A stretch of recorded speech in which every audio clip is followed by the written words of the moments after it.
Competition चालू हो जो साहब दूसरा पहले हमनी के बोलम सो को देता नहीं कि पहले हमार टीम बोली पहले हमार टीम बोली ए पहले हमार टीम बोली पहले हमनी के बोलम सो ई कप हमनी के जीत के ले जाम सो ई कप हमनी के जीत के ले जाम सन ले जइबे हां ले जा ले जइबे पूरा इतना ही दम बा तो जीत के लेके जो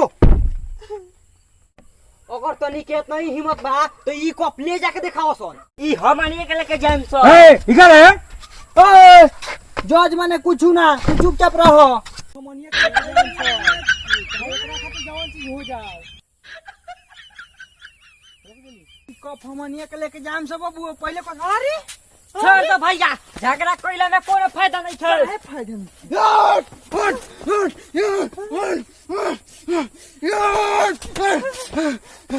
आज जान रहे चाहे जाई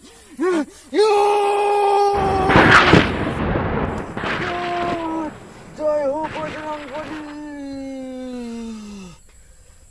तूरा दुश्मन के नाली छोड़े के नहीं खे ई कप हमनी के जीत के लिए चल जाई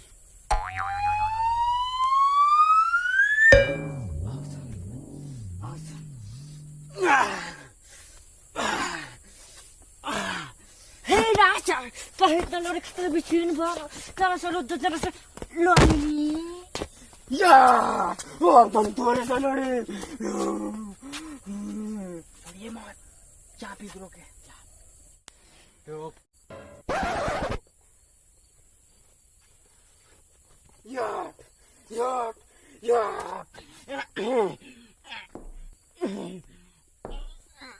अरे बाबू अरे माया अरे बाबू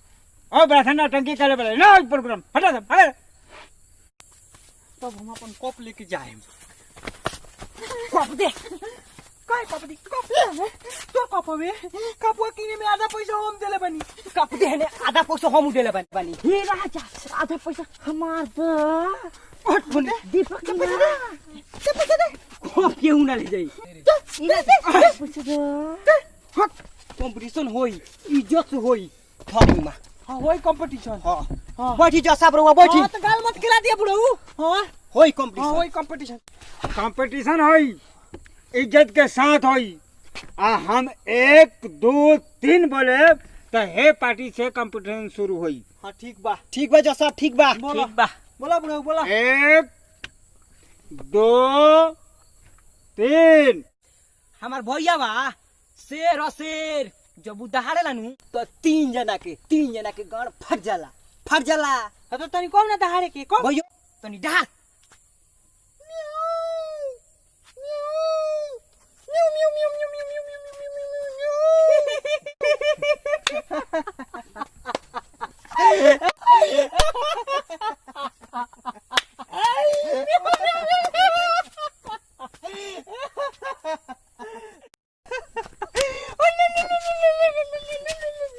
हाँ हमार मामा बब्बर शेर हुए खाली शेर का शिकार करल है उनका घर है एगो नकली शेर किन के आइल बा जब सुते जालन तब एगो लाठी लेके सुतल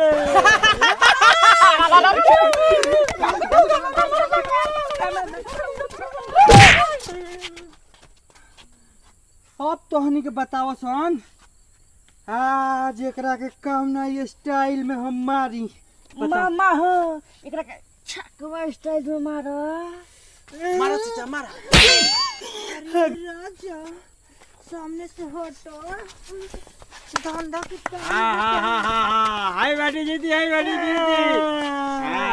बेटी जीती क्या वाह हाय पार्टी जीती हाय पार्टी जीती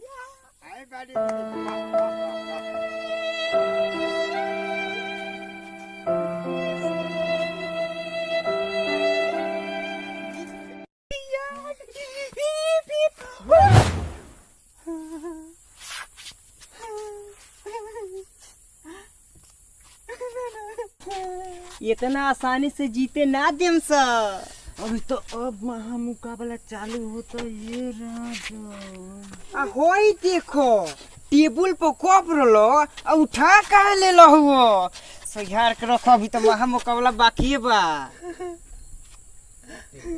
आओ झोट से मुकाबला करो। ए राजा अब देखो हमनी कलाकारी कि यारे माई कामाना नगरिया में जुआवा खेलो की हमारा के हार गइल। ए माई हम एगो लड़का से बतियावे नी। आई पार्टी जीती, पार्टी जीती, पार्टी जीती, यही पार्टी जीती एकदम जरूर जीती।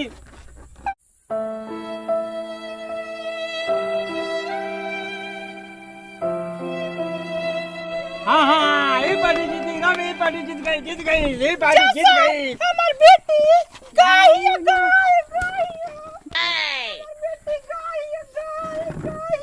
लक्ष्मी भरत मिला बाद में करियल हो तार बेटिया गाय हियो। हां ते दे हमरो बेटवा साढ़े आ गइल।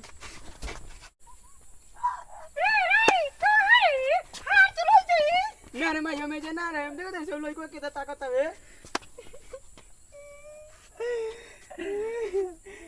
तब अब देखो महरारू वाला छाव के गनी उतारल जाला के गनी अपना लड़का के शादी तेरा लड़की से करावत तनी। अब देखा कलाकारी आई ऐसा ना सुना दारा बागिया में कहाला होला है आयर सद लकिया में पक्का पटकी होला है। आवत रनी जात रनी देखनी एगो लीला अब बहनी मारो के काका तू भइल के जाओ कनी के फेर में पड़। हां वो जिसलाम भैया से चुमाइल बारी रे माई छुआए के छुआइल बड़ी न होइए नहीं खीरे माई। हलबल गलबल कोनी आवा चली घासा काटा के बेटी रे राजा खानी हमार बाबू चलो राजा वाड़ा के बेटा रे। तब बबली हमार बाबू तेरा पसंद बाड़न शादी करबो न हमरा बाबू से। हम गाय पत्तो खोजत रहनी है गाय पत्तो मिल गए करबो न। अम्मा जी रौरा बेटा के सामने हम बकरी बनी बकरी। जजमेंट हो गई, आई पार्टी जीत गई, आई पार्टी जीत गई। हम जाता नहीं।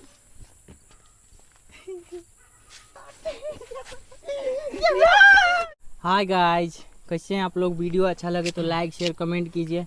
और हमने के एगो वीडियो बनैले बानी सन जजमेंट के ऊपर जिसमें खाली हमने के कॉमेडी देखैले बानी सन। वीडियो अच्छा लगे तो जरूर कमेंट कर लो। हमारे जज साहब कुछ कहें। हाँ हमारा वीडियो तनी देखा लोगे, लाइक तनी करत रहे लोगिन। तो रोरो लोग से ये काम कि लाइक सब्सक्राइब शेयर कर लो नहीं हमने के चैनल के। और बहुत अच्छा वीडियो प्रेजेंटेड बाय ना जैक्टी।